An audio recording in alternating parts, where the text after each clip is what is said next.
Ne karanfil ne kurbağa, öyle bir yerdeyim ki, öyle bir yerdeyim ki, bir yanımda bir yosun dalgalanır sularda, bir yanımda bir yosun dalgalanır sularda.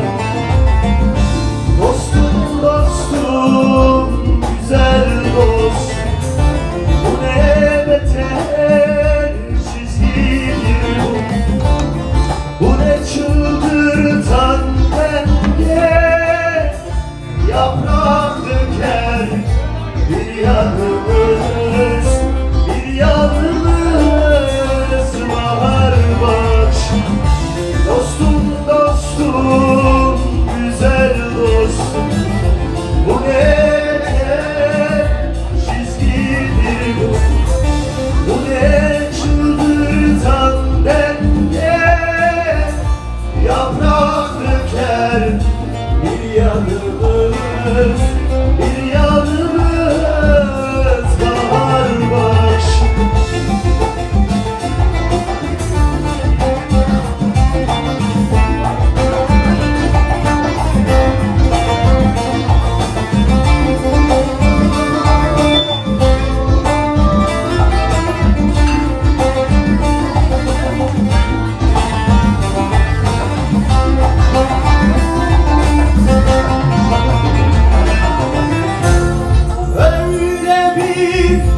Yerdeyim ki bir yanım çığlık çığlığa, öyle bir yerdeyim ki, öyle bir yerdeyim ki, anam gider Allah Allah, gönlüm düşmüş sokağa.